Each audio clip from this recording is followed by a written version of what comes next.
भारत ने चीन में जाकर आतंकवाद के मुद्दे पर खरी खरी सुना दी। इस बार राजनाथ सिंह जी गए तो सामने पाकिस्तान के डिफेंस मिनिस्टर ख्वाजा आसिफ भी बैठे हुए थे और उनकी मौजूदगी में राजनाथ सिंह जी ने रगड़ दिया बुरी तरीके से रगड़ दिया और ख्वाजा आसिफ चुपचाप बैठे रहे। ये वो चाइना है जिसकी पाकिस्तान से दोस्ती पहाड़ से ज्यादा बुलंद, शहद से ज्यादा मीठी और समुद्र से ज्यादा गहरी है। चीन में हो रही एससीओ की बैठक में भारत ने साझा बयान पर हस्ताक्षर करने से इनकार कर दिया और पाकिस्तान को आतंकवाद पर एक्सपोज कर दिया। राजनाथ सिंह ने आतंकवाद और ऑपरेशन सिंदूर का खुलकर जिक्र किया और कहा कि हम आतंकवाद के खिलाफ कड़ा एक्शन लेते रहेंगे। सबसे पहले दिखाते हैं आपको वो बड़ा संदेश जो इस तस्वीर से गया जहां भारत ने एससीओ के साझा बयान पर साइन करने से इनकार कर दिया। दरअसल एससीओ के साझा बयान में पहलगाम में हुए आतंकी हमले की बात को शामिल नहीं किया गया था, जबकि इसमें बलूचिस्तान में हुई घटना शामिल थी। भारत ने इस पर नाराजगी जताई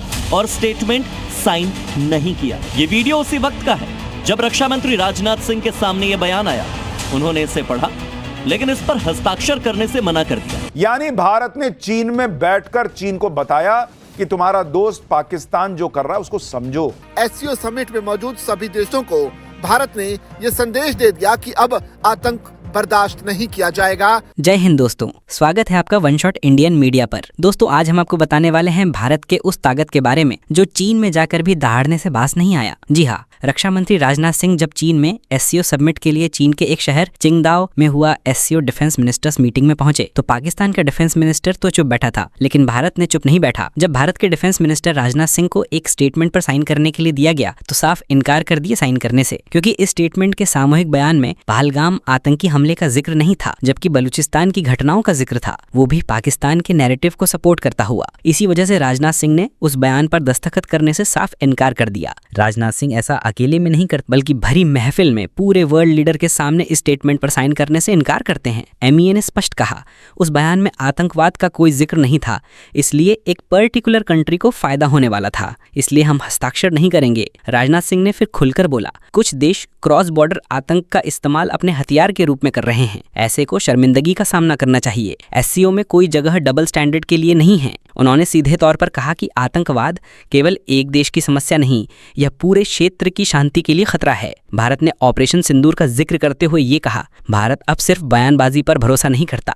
जब चीन और पाकिस्तान चीन प्रायोजित बयान के पीछे बैठे रहे, भारत ने लाइन क्रॉस किए बगैर पाकिस्तान से साफ कहा कि अब बदमाशी बंद हुई, अब इशारों में काम नहीं चलेगा। यही है हमारी नई विदेश नीति, मजबूत रुख, निर्णायक कार्रवाइयां और सरहद पार हो या मंच चीन में, भारत अब नहीं झुकेगा। इंडिया और चाइना जो कि आपस में जंग करने की बात करते हैं, एक दूसरे को खाने की बात करते हैं, आज इंडिया के जो है नेशनल सिक्योरिटी एडवाइजर चाइना के अंदर मौजूद थे। उन्होंने बहुत ही सक्सेसफुल मीटिंग कंडक्ट की और जिसमें एक दफा फिर से ये चीज सामने है कि elephant and dragon dance together, क्योंकि चाइना और इंडिया इस वक्त जो है म्यूचुअल कोऑपरेशन के ऊपर, बायलैटरल टॉक के ऊपर, ट्रेड के ऊपर और इकोनॉमिक पॉलिसीज के ऊपर काम करते दिखाई दे रहे हैं। भारत और पाकिस्तान का हाल ही में संघर्ष थमा हो और सामने पाकिस्तान की रक्षा मंत्री बैठे हों, ये मौका भला राजनाथ सिंह कैसे छोड़ सकते हैं। बस इसी मौके पर राजनाथ सिंह ने चौका लगा दिया। राजनाथ सिंह ने सामने बैठे पाकिस्तान के रक्षा मंत्री ख्वाजा आसिफ को इतना सुनाया कि दुश्मन देश के रक्षा मंत्री बेबसी से बस सुनते रहे। ये सब कुछ हुआ एक और दुश्मन मुल्क चीन की धरती पर, जहां शंघाई सहयोग संगठन यानी एससीओ समिट के लिए भारत की तरफ से रक्षा मंत्री राजनाथ सिंह पहुंचे थे। एक स्टेटमेंट बड़ी वायरल हो रही है जिसको भारतीय मीडिया कोट कर रहा है कि हमने चाइना के अंदर रह के चाइना को मुंह तोड़ जवाब दिया है कि जो टेररिज्म को लेकर जो डबल स्टैंडर्ड है चाइना को अपना खत्म कर देना चाहिए। ये चाइना और इंडिया की दोस्ती ना, ये पॉसिबिलिटी नहीं है, पॉसिबिलिटी नहीं नजर आ रही है। उसकी रीजन ये है कि ये जो डोवाल वहाँ पे नेशनल सिक्योरिटी एडवाइजर के हवाले से जो काम कर रहा है तो वो कभी उसमें जो है ना कामयाब नहीं हो सकता। अच्छा। उसकी रीज़न ये है कि ये एक ना बेसिकली स्टार्ट से ही दुश्मन है।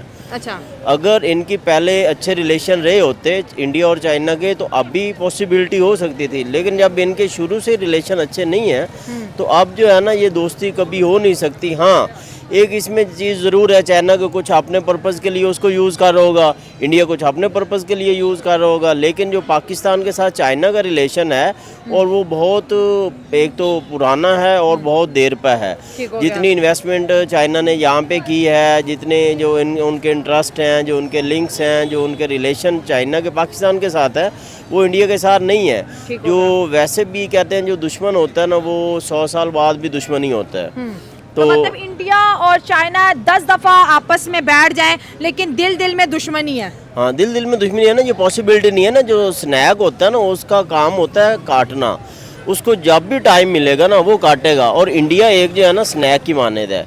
अभी देख लें, ईरान के साथ इंडिया के अच्छे रिलेशन थे, लेकिन क्या हुआ, इंडिया इसराइल को सपोर्ट करता रहा, ईरान को सपोर्ट नहीं किया उसने। हालांकि ईरान को भी किया, मोदी ने ईरान को कॉल किया, आज ईरान ने इंडिया का थैंक्स बोला है। ईरान के फॉरेन मिनिस्टर बोलते हैं, प्रेसिडेंट सॉरी बोल रहे थे कि थैंक यू इंडिया, आपने हमारी ये मदद जो है की। ना, एक अगर कोई अल्फाज किसी को कुछ कह दे ना, तो उसको रिप्लाई तो देना पड़ता है ना। ये सफारती लेवल पे इनके रिलेशन को मेंटेन रखने के लिए वो एक सियासत होती है, उसको आप जो है ना कि अथेंटिक नहीं ले सकते, या कोई उसकी पॉसिबिलिटी ये नहीं होती कि उनके रिलेशन अब डेवलप हो रहे हैं। लेकिन अंदर से ईरान को भी पता है कि चाइना इंडिया हमारे साथ क्या है, और वो खुफिया तरीके से मोदी जो है ना वो उनको क्या सपोर्ट कर रहा है। इसी तरह चाइना के साथ कभी भी रिलेशन इंडिया के बेहतर नहीं हो सकते।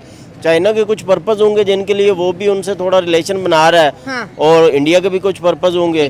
लेकिन चाइना में के अंदर एक बात होती है कि पॉलिटिक्स के अंदर जो है ना तो कोई मुस्तकिल तौर पर दुश्मन होता है और ना ही कोई दोस्त होता है। जैसे जैसे वक्त आते हैं, हालात आते हैं, दोस्ती और दुश्मनियाँ बदलती रहती हैं। नहीं, पॉलिटिक्स में ये बात ठीक है, मानी जाती है, लेकिन इसमें ये नहीं होता। एक पॉलिटिक्स होती है जिसमें आपकी किसी के साथ कोई वार नहीं हुई, किसी के साथ कोई इस तरह के रिलेशन नहीं हुए, लेकिन जिस कंट्री के साथ आपकी ऑलरेडी एक वार हुई है या कोई भी कन्फ्लिक्ट हुआ है, अभी लास्ट टाइम चाइना और इंडिया का एक बहुत बड़ा कन्फ्लिक्ट हुआ था, उसमें चाइना ने उनका काफ़ी सारा एरिया ले लिया, ठीक है, उनको इंडिया को धकेल दिया, ठीक है। तो जब ये चीज़ होती है ना, तो तब वो नहीं भुलाई जा सकती। वो सियासी रिलेशन जो है ना वो रखेंगे, पॉलिटिकली रिलेशन उनके रहेंगे, लेकिन जो अंदर से है ना उनको पता होगा कि हमने अपने आप को सेफ किस तरह करना है, सिक्योर किस तरह करना है। चाइना इंडिया के लिए थ्रेट रहेगा।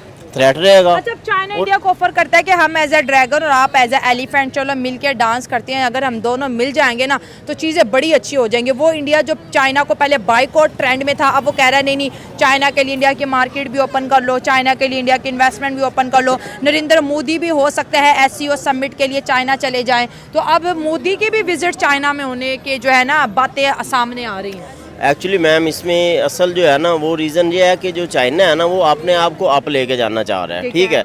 इकोनॉमी के लिए वो स्ट्रॉन्ग हो चुका है, ठीक है। अभी वो जो है ना अपना उसके दिफाई सिस्टम में जो है ना अपने आप को अप करने के लिए वो अमेरिका का जो है ना कंपटीशन करना चाहता है। इसलिए अमेरिका को नीचा दिखाने के लिए ना अपने जो छोटे मोटे जो उनके एनेमी कंट्रीज़ हैं उनके साथ वो रिलेशन बनाएगा। अब इंडिया उसका दुश्मन है, उसके साथ वो रिलेशन बनाएगा, लेकिन उसका पर्पस चाइना का उसके पीछे जो है वो अमेरिका को थ्रेट करना है। तो पहले इंडिया और अमेरिका जो रिलेशन बना रहे थे उनका मकसद भी चाइना को डराना था ना। हाँ, उसमें भी यही सीज फायर के बाद सारे मामला बदल गए। अब ये देखें ना, जिस तरह अमेरिका का और इंडिया का रिलेशन था, अमेरिका इंडिया के थ्रू जो है ना चाइना को थ्रेट करवा रहा था, ठीक है। लेकिन अब सीन जो है ना वो चेंज हो चुका। अभी लास्ट टाइम चाइना ने कह दिया कि जो दुनिया है ना वो अमेरिका के बगैर भी चल सकती है, ठीक है। तो जिस तरह अब इंडिया ये चाइना बयान दे रहा है ना, उसका पर्पस तो यही है, वो अमेरिका को बिल्कुल पीछे लाना चाहता है।